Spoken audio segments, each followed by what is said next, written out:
Hello, my name's Alistair, and I'm here to share my hearing journey with you. I recently shared this with people at work for Deaf Awareness Week, and I've had some great feedback, so I thought it was important that I continued to share my story with people outside of work. I was born with a severe hearing loss, but sadly wasn't diagnosed as deaf till I was 3.5. My vocabulary was a long way behind that of my peers, and I've been told that I used to scream to get attention from my parents, as I didn't know how else to communicate. My parents kept challenging the doctors, as they knew something was wrong. Finally, after much deliberation with the doctors and various operations to install grommets, I had a simple hearing test, and was given the diagnosis that I had a severe hearing loss. After getting my first set of hearing aids, I was sent to different creches in and around the area to integrate me with other hearing children. By the time I started at primary school, my vocabulary was similar to that of my peers. However, I struggled to fit in at school, as I found that young children lack patience and empathy when it came to me asking them to repeat things over and over, and in the end, they would normally say, "Oh, it doesn't matter," as if I didn't matter. Whilst at primary school, I also got a radio mic system to use in the classroom. The teacher would wear this so I could really hear what they were saying, instructing the class. There was a younger boy in the same school who also had a radio mic system, as he was deaf as well. And when I was bored, I would switch over my hearing radio mic to his class and start listening to what they were doing. When I was 6, my parents split up, and I really struggled with losing one of my main allies at home. Moving to secondary school was a huge upheaval for me, as I lost all of my friends and the support group that I had built over the years that had got me through primary school.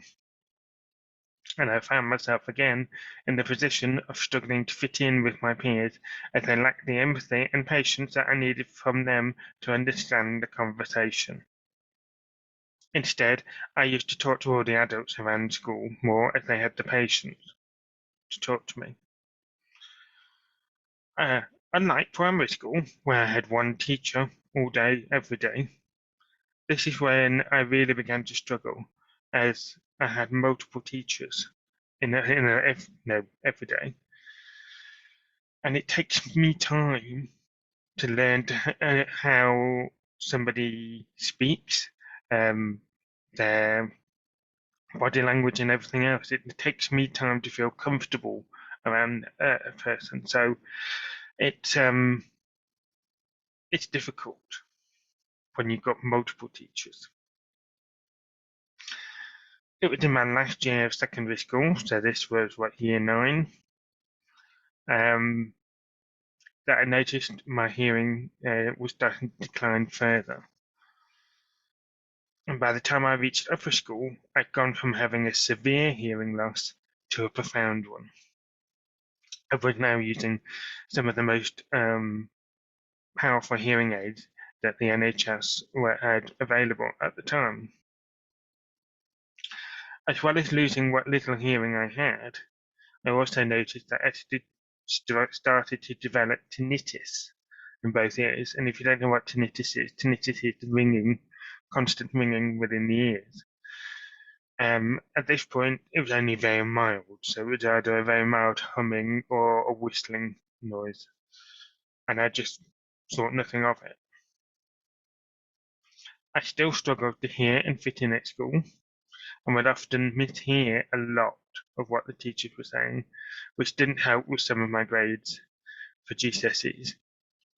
In fact, I did better at French than I did at English.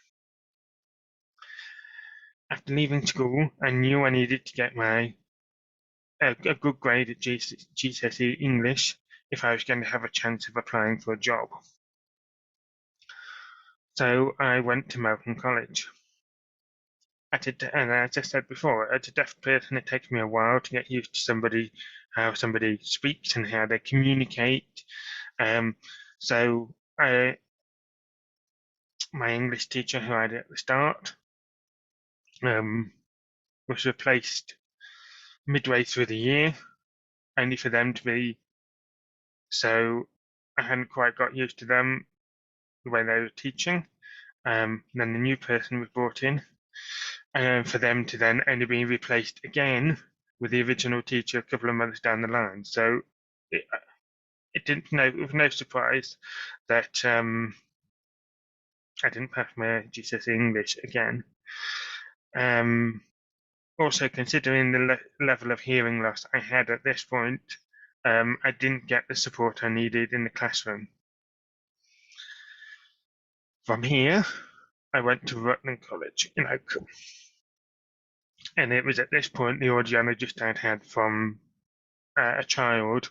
He was the one that got me the diagnosis I needed, suggested that I get a cochlear implant. And so this was one of the last things they were able to do for me, because by this point I was older than he was allowed to treat, and I was able to go onto the waiting list for a cochlear implant. From the moment I started at Rutland College, I got the support I needed in the classroom, which is a big, big step for me, monumental. I had proper one-to-one support with helpers taking notes for me of what was being said. And for the first time ever in my education, I was not missing or misinterpreting anything that the teachers were saying. And because of that, I was able to actually understand what was needed of me and get my all-important GCSE English qualification. And after the first year of being at Rutland College, I started to go to appointments in Nottingham for the test required to get the cochlear implant. And then I completed the second year at Rutland College to get some A-levels. After Rutland College, I went to Portland College in Mansfield, which is a specialist college for disabled people and learning disabilities. For the first time ever, walking in the door, I didn't struggle to fit in. That's because everybody was there with the same purpose. Either they had hearing problems or they had disabilities. So I wasn't, um, trying to make impressions with everybody. I just fit in because we're all, united in our purpose for being there.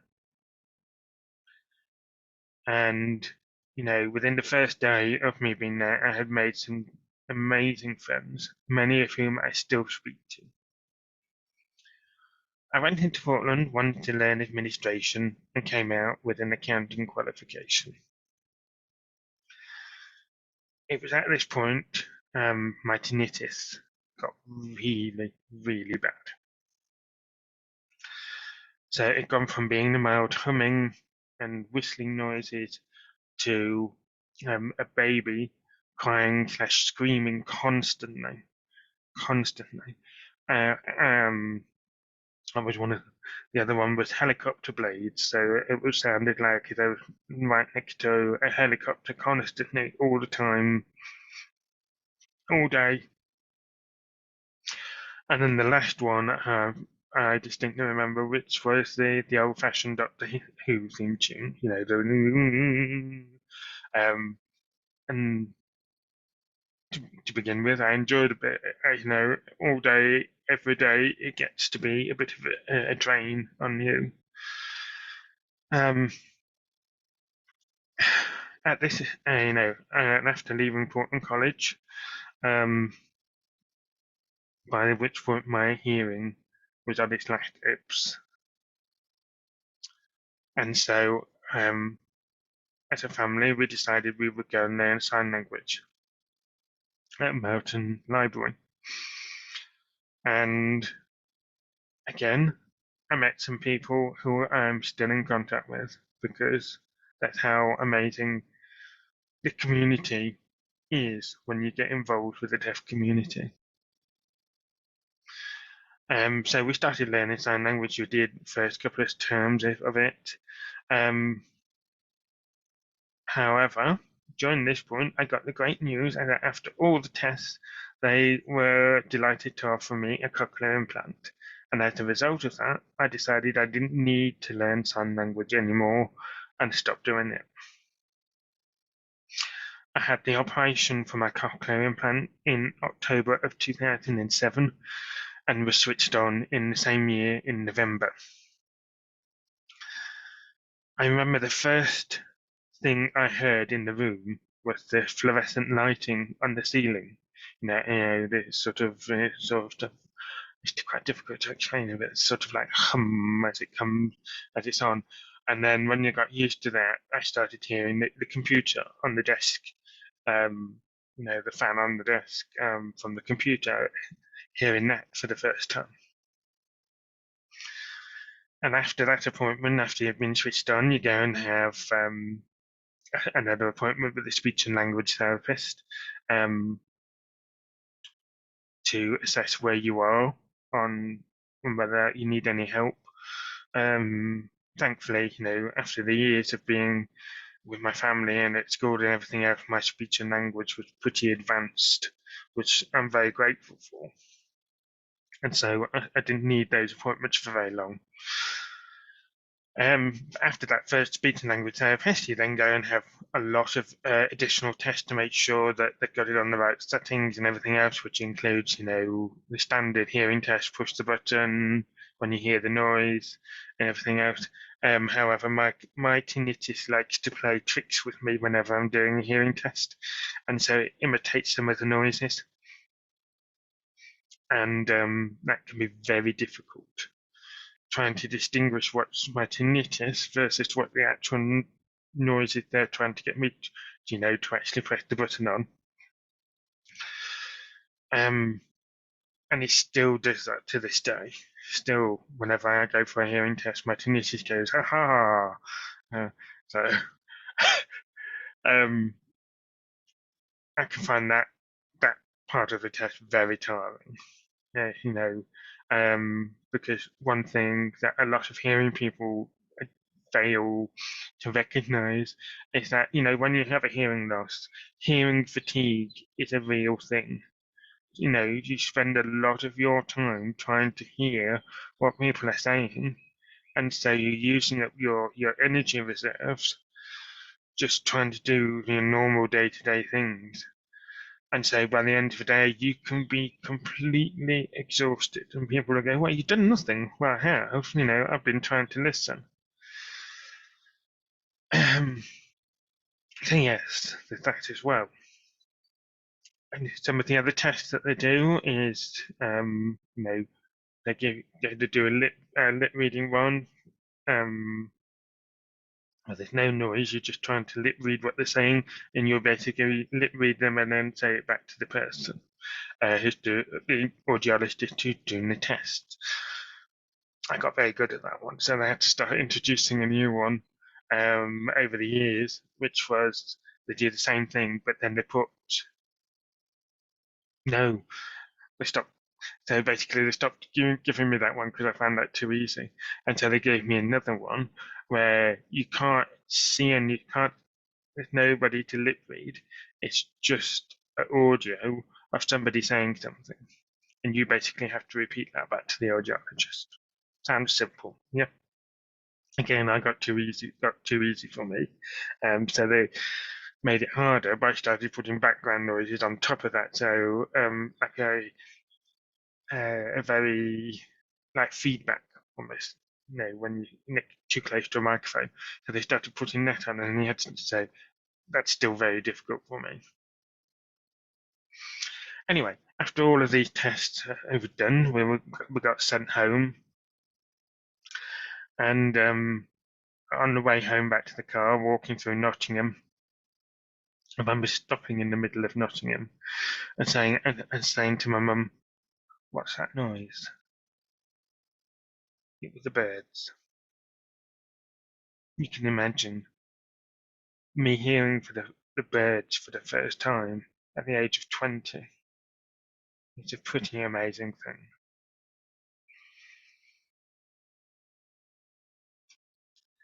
Uh, Over the next 5 months, I continued to learn new noises, such as, passing traffic. We understand speech, as, the sound quality of a cochlear implant versus a hearing aid is completely different. And learning different accents as well. One of the things I found really helpful, which the Cochlear Implant Program didn't recommend, but I found useful, which was listening to audiobooks and reading books at the same time. And, because any words I didn't understand, I could read what it was and go, okay, that's right. So I was filling in the blanks, because one of the things we deaf people sometimes we tend to do is we will hear a sentence and we'll miss out a word. So we hear the full sentence and miss out one word, and then your brain, and this is hearing people as well. It's not just deaf people. Hearing people, we put in that word that we misinterpret, and sometimes, as deaf people, we get that wildly wrong. But it makes for humorous conversations, especially when it's with family and friends. At the beginning of 2008, I was told by a family friend that a vacancy had come up within Mars as a contractor in the accounts payable department, and I applied. And after a month of working with them as a contractor, a position came up as an associate, a permanent position. And I applied, went through the panel, and got the position. And the rest, as they say, working with Mars is history. However, working for Mars has been an incredible lifeline for me. Not only has Mars allowed me to grow as a person, but I have always felt supported, not just the people I work with in my team on a day-to-day basis, but the other people in the other teams, and not just in this country, in the UK, but abroad as well. And so it's been an amazing thing, amazing thing. Occupational health has been very helpful when I first joined Mars, as they were able to get me a phone to use, with an enhanced volume, so I could really ramp up the volume so to hear what was being said. However, there was one downside again, that phone. It came with big buttons. I mean, I'm deaf, not blind. Back in 2022, I joined the inclusion and diversity team as a way to develop myself. And just working with that team, hearing their stories and what other people have gone through,